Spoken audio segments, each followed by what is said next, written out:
अस्सलाम वालेकुम नाज़रीन, खबर और हक़ाइक़ के साथ मैं हूँ उमर खत्ताब। लाहौर पाकिस्तान पीपल्स पार्टी के चेयरमैन बिलावल भुट्टो ज़रदारी ने साबिक़ वज़ीर आज़म नवाज शरीफ से कोट लखपत जेल में आज मुलाकात की है। इस मुलाकात के हवाले से बड़ी चामगोइयाँ थी और क्या सराहियाँ की जा रही थीं और बिलावल भुट्टो की लाहौर की कोट लखपत जेल आमद के मौके पर सिक्योरिटी के सख्त इंतजाम किए गए और चेयरमैन पीपल्स पार्टी के हमरा पुलिस एहलकार भी मौजूद थे। साबिक़ वज़ीर आज़म नवाज शरीफ से मुलाकात करने के लिए आने वाले बिलावल भुट्टो ज़रदारी के हमरा पीपल्स पार्टी के पंजाब के सदर कमर ज़मान कायरा, मुस्तफ़ा नवाज खोकर और दीगर रहनुमा भी मौजूद थे। मुलाकात के बाद साफियों से बातचीत की उन्होंने और बिलावल भुट्टो ज़रदारी ने कहा कि आज मैं नवाज शरीफ की सेहत का पूछने आया था। ये मेरे लिए एक तारीखी दिन है क्योंकि जुल्फ़िकार अली भुट्टो और आसिफ ज़रदारी ने इसी जेल में वक्त गुजारा था। इसी तरह पीपल्स पार्टी के कारकुनान भी यहाँ सियासी कैदी रहे हैं। उन्होंने कहा कि काफ़ी अफसोस हुआ है कि मुल्क का 3 मरतबा वज़ीर आज़म रहने वाला कोट लखपत जेल में सज़ा भुगत रहा है। उनकी बीमारी की खबरों पर उनसे मिलने के लिए कोट लखपत जेल आया हूँ। सियासी इख्तलाफात अपनी जगह, लेकिन हमारा मज़हब और सकाफ़त हमें इस बात की इजाज़त देता है। उन्होंने कहा कि हुक्मरानों को भी पहले इंसान होना चाहिए और बाद में हुक्मरान। किसी कैदी के साथ इस तरह नहीं होना चाहिए और जब कैदी बीमार हो तो उसे बेहतरीन सहूलियात फराहम करना हुकूमत का फ़र्ज़ बनता है। चेयरमैन पीपल्स पार्टी का कहना था कि दिल के मरीज़ को ज़्यादा दबाव डालकर इलाज नहीं कर सकते हैं, ये एक तरह का तशद्दुद है। नवाज शरीफ से जब मिला तो वो काफ़ी बीमार लग रहे थे। मैं उनकी सेहत के लिए दुआ करता हूँ और साथ ही मुतालबा करता हूँ कि 3 मरतबा वज़ीर आज़म रहने वाले नवाज शरीफ को बेहतरीन इलाज मुआलजा फराहम किया जाए और मुझे उम्मीद है कि इंसानी बुनियादों पर वज़ीर आज़म और उनकी हुकूमत इस पर गौर करेगी कि किस तरह इस मामले को हल करे। उन्होंने कहा कि जब भारत के साथ ऐसा माहौल है और हम इंसानी हकूक़ की बात कर रहे हैं तो हमारे लिए भी मुश्किल हो जाता है कि 3 मरतबा वज़ीर आज़म रहने वाला इस तरह जेल में हो। एक सवाल के जवाब में बिलावल भुट्टो ज़रदारी का कहना था कि मिसाक जमहूरियत पर नवाज शरीफ और बेनज़ीर भुट्टो ने 2006 में दस्तखत किए, मुल्क को सही समत में डाला और एक ज़ाब्ता अखलाक बनाया कि सियासतदान आपस में कैसे चलेंगे। लेकिन मैं समझता हूँ कि ये पीपल्स पार्टी और मुस्लिम लीग नून की नाकामी है कि हमने इस मिसाक जमहूरियत पर पूरा अमल नहीं किया, हमने अदालती इस्लाहात पर काम नहीं किया। तो हम पीपल्स पार्टी ये सोच रखती है कि इस पर दोबारा गौर करना चाहिए। उन्होंने कहा कि आज की सियासी मुश्किलात और कमज़ोरियों का हल निकालना चाहिए और एक नया दस्तावेज़ तैयार करना चाहिए जो मिसाक जमहूरियत को आगे बढ़ाए। बिलावल भुट्टो ज़रदारी का मज़ीद कहना था कि मैं सिर्फ नवाज शरीफ की तबीयत का पूछने आया, ताहम जाहिर सी बात है कि इस मौके पर दूसरी बातें भी हुई हैं। इस पर बात करने के लिए अभी हमें ज्वाइन किया है काशिफ बशीर खान साहब, जो कि सीनियर एंकर और तज्ज़ियाकार हैं। अस्सलाम वालेकुम सर। अस्सलाम वालेकुम सर, कैसे हैं आप? जी मैं ठीक हूँ, आप कैसे हैं भुट्टो साहब? अल्हम्दुलिल्लाह। आज एक अहम मुलाकात हुई है, बिलावल भुट्टो ज़रदारी साहब ने नवाज शरीफ से जेल में मुलाकात की है। आप इस मुलाकात को किस तरह देख रहे हैं? बड़ी क्या सराहियाँ की जा रही थी इस मुलाकात से पहले और चामगोइयाँ थी कि बिलावल भुट्टो जो है वो मुलाकात कर रहे हैं, तो किस तरह देख रहे हैं आप?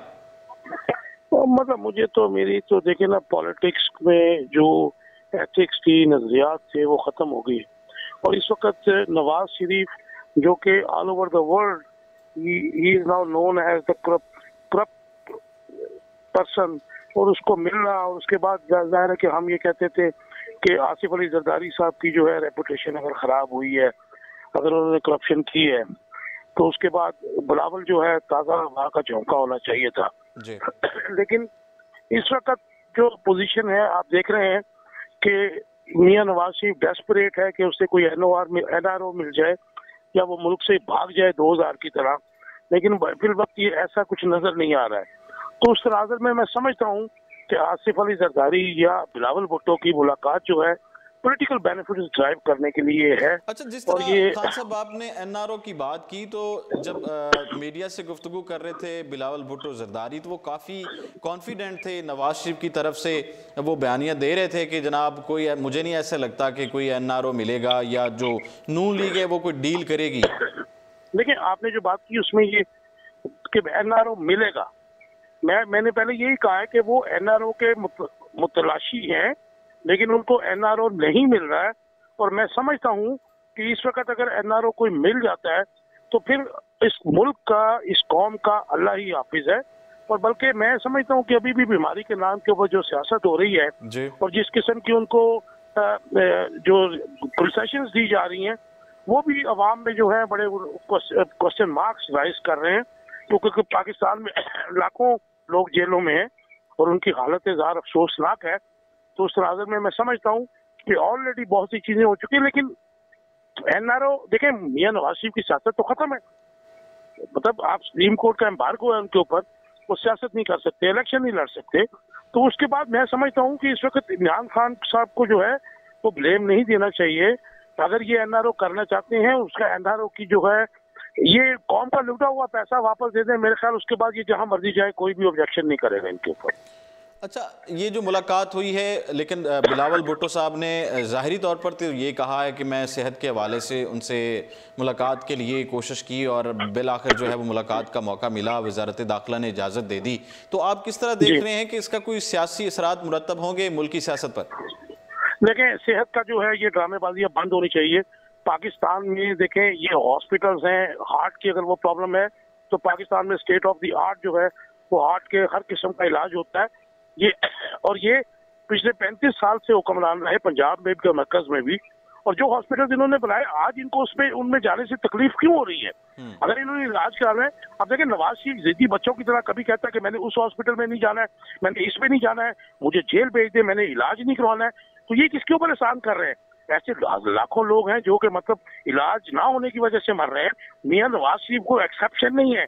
मियां नवाज शरीफ को ये समझना चाहिए कि वो एक करप्ट आदमी है, उसको जेल अदालत ने सजा दी है और वो सजा भुगत रहा है on the charges of corruption.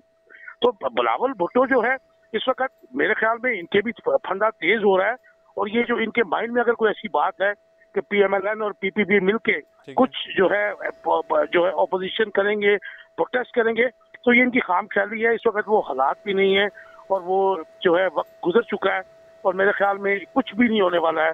और पीपल्स पार्टी पंजाब से और KPK से वैसे ही गायब हो चुकी है और सिंध में थोड़ा बहुत रह गया, लेकिन वो भी आपके सामने जो हालात हैं। थोड़ी देर पहले मरियम नवाज साहिबा ने भी रद्द अमल दिया है इस बिलावल भुट्टो की मुलाकात और उनकी मीडिया टॉक के बाद कि मैं उनका शुक्रिया अदा करती हूँ और उनकी जो नेक ख्वाहिशात हैं उनका एहतराम भी करती हूँ। इस तरह भी उनका बयानिया सामने आया है। तो आज एक एहतसाब अदालत ने नंदीपुर रेफरेंस के हवाले से भी फर्द जुर्म आयद की है राजा परवेज़ अशरफ और बाबर अवान के हवाले से। आप इसको किस तरह देख रहे हैं? क्या इनको वाकई ही सज़ा मिलेगी? आप क्या समझ रहे हैं? देखिए, मैं मरियम नवाज शरीफ का जो है अभी जो आया है, देखिए वो पता नहीं कौन सी ख्याली दुनिया में रहती है। मतलब ना उसका सियासत से कोई ताल्लुक है, ना उसकी कंट्रीब्यूशन है टुवर्ड्स डेमोक्रेसी। और जो नंदीपुर है उसमें सिर्फ जाहिर है कि इनको सजा मिलनी चाहिए, लेकिन ये माइंड में रहे कि उसको तबाह करने में सबसे बड़ा हाथ जो था मियां शहबाज शरीफ साहब का भी था। इन सबको बिल्कुल मिसाली सजाएं मिलनी चाहिए। कौम का 100 खरब से, I don't know exact amount क्या थी कि ये 20 अरब डॉलर से शुरू हुआ था और कहाँ पहुंच गया, और उसका इन्होंने तबाह बर्बाद किया। उसके बाद इन्होंने कैरोसिन पे मियां शहबाज शरीफ ने उसको चलवा के उसको जो है नंदीपुर को तबाह बर्बाद कर दिया। तो इन सबको मिसाली सजाएं मिलनी चाहिए। ये मतलब मैं नहीं कह सकता कि मिलेंगी नहीं मिलेंगी, लेकिन जिस तरह अकाउंटेबिलिटी की ट्रेन इस वक्त चल रही है, आप देखें ना, भट्टू साहब को भी बुला लिया उन्होंने, और भी बहुत से लोग जो हैं, मंजूर भट्टू की बात कर रहा हूँ जी। तो ये सारे लोग जो हैं, इन सबको ऑन बोर्ड लेना चाहिए, इनको सजाएं मिलनी चाहिए। और मैं समझता हूँ कि सदारती ऑर्डिनेंस के तहत ऑर्डिनेंस लाना चाहिए और इनकी बेल भी नहीं होनी चाहिए।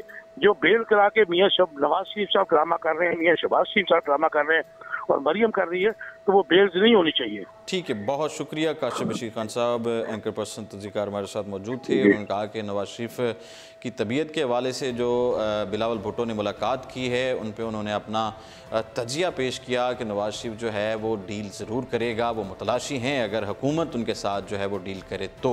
नवाज शरीफ के लंदन जाने से मुतल्लिक सवाल पर बिलावल भुट्टो का कहना था कि मेरे वालिद आसिफ अली जरदारी ने बगैर किसी जुर्म के 11 साल जेल में गुजारे, बाद में उन्हें इसी केस में बाइज्जत बरी कर दिया गया, लेकिन इस अरसे में यही कहा जाता रहा कि परवेज़ मुशर्रफ के साथ डील हो गई, अब हम भाग रहे हैं। मैं समझता हूँ कि नवाज शरीफ के खिलाफ भी लोग साजिश कर रहे हैं, लेकिन अब वो नजरियाती बन गए हैं और मुझे नहीं लगता कि कोई डील होनी है। या हुई है और नवाज शरीफ समझौता करने को तैयार हों। उन्होंने कहा कि नवाज शरीफ अपने असूलों पर कायम हैं और मुस्लिम लीग नून भी अपने असूलों पर कायम रहेगी।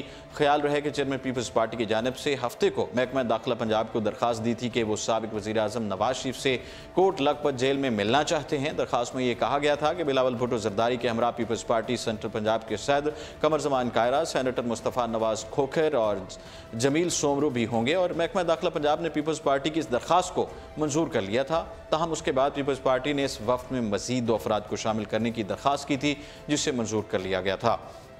उधर इस मुलाकात के हवाले से पीपल्स पार्टी की जानिब से ये वाजे किया गया था कि बिलावल भुट्टो की नवाज शरीफ से मुलाकात का मकसद महज उनकी सेहत का पूछना है। पीपल्स पार्टी की जानिब से ये कहा गया था कि मुलाकात के लिए कोई सियासी एजेंडा नहीं है। नवाज शरीफ की तबीयत नासाज है और उन्हें सेहत की बेहतर सहूलियात हासिल करने का वो हक रखते हैं। इससे पहले भी चेयरमैन पीपल्स पार्टी साबिक वज़ीर आज़म नवाज शरीफ की सेहत के बारे में तशवीश का इजहार कर चुके हैं।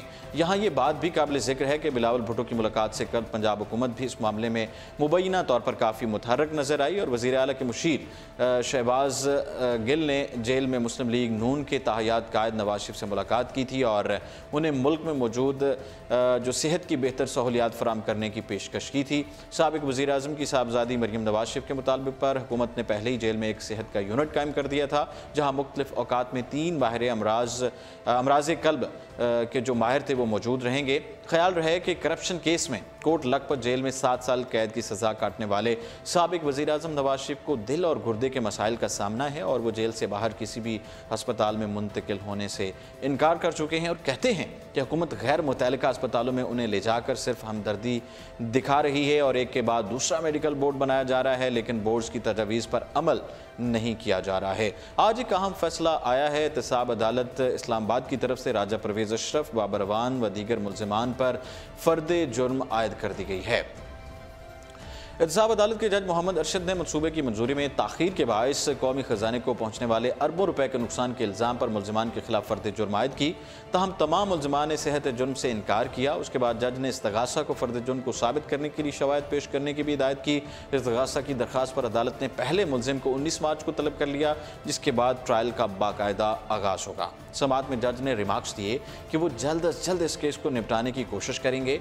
वाज़ेह है कि नैब की जानिब से 5 सितंबर को नंदीपुर रेफरेंस दायर करने के बाद 18 सितंबर को एहतसाब अदालत ने नंदीपुर पावर प्रोजेक्ट रेफरेंस की समाअत का बाकायदा आगाज़ किया था। रेफरेंस में नैब ने मौक़िफ़ इख्तियार किया कि नंदीपुर पावर प्रोजेक्ट में 2 साल 1 माह और 15 दिन की ताख़ीर हुई, जिसकी वजह से कौमी ख़जाने को 27 अरब 30 करोड़ रुपए का नुकसान पहुंचा है। बहुत बड़ा नुकसान। रेफरेंस में ये मज़ीद कहा गया था कि मनसूबे में ताख़ीर के हवाले से 2011 में दाखिल की जाने वाली पिटीशन में सुप्रीम कोर्ट ने जस्टिस रहमत हुसैन जाफरी की सरबराही में कमीशन कायम करने का फैसला किया था। कमीशन ने 9 अप्रैल 2012 को अपनी रिपोर्ट जमा करवाई, जिसमें मज़कूरा हुकाम और ओहदेदारों को मनसूबे में ताख़ीर का ज़िम्मेदार ठहराया गया, जिसके बाद आला अदालत ने यह मामला नैब में भिजवा दिया था। रेफरेंस में शामिल दीगर मुल्ज़िमान साबिक सेक्रेटरी कानून जस्टिस रिटायर्ड रियाज कियानी और मसूद चिश्ती, पानी और बिजली के साबिक सेक्रेटरी शाहिद रफ़ीक और वजारत कानून, वजारत पानी और तवानाई के कुछ ओहदेदार भी शामिल हैं। नैब की जानिब से रेफरेंस दायर किए जाने के बाद बाबर अवान ने वज़ीर आज़म इमरान खान के मुशीर बराए पार्लिमानी अमूर के ओहदे से इस्तीफ़ा दे दिया था। नंदीपुर पावर प्रोजेक्ट के हवाले से आपको बताएं तो 27 दिसंबर 2007 को इक्तिसादी राबता कौंसिल ने 30 करोड़ 29 लाख रुपए मालियत के नंदीपुर पावर प्रोजेक्ट की मंजूरी दी थी। 28 जून 2008 की बात करें तो इस मंसूबे के लिए नॉर्दर्न पावर जनरेशन कंपनी और डोंग फोंग इलेक्ट्रिक कारपोरेशन में मुआहदा तय पाया था। इसके बाद 2009 में मुआहदे के शेड्यूल के मुताबिक वजारत पानी और बिजली ने मज़कूरा मनसूबे पर कानूनी राय तलब की थी, लेकिन मुल्ज़िमान ने ऐसा करने से बार बार इनकार किया। इसके साथ वजारत पानी और बिजली भी इस मामले के हल के लिए कोई ठोस इक़दाम उठाने में नाकाम रही, जिसकी वजह से मामला इल्तवा का शिकार रहा। उस वक्त के वज़ीर कानून बाबर अवान के ओहदे से हटने के बाद वजारत कानून ने नवंबर 2011 में 2 साल बाद कानूनी राय फराहम कर दी थी। नैब के मुताबिक इस गैर मामूली और बदनीयती पर मबनी ताख़ीर की वजह से कौमी ख़जाने को 27 अरब रुपए का नुकसान पहुँचा था। नाज़रीन, ये था आज का प्रोग्राम और इसके साथ ही उमर ख़त्ताब को दीजिए इजाज़त और आप देखते रहिए उर्दू पॉइंट।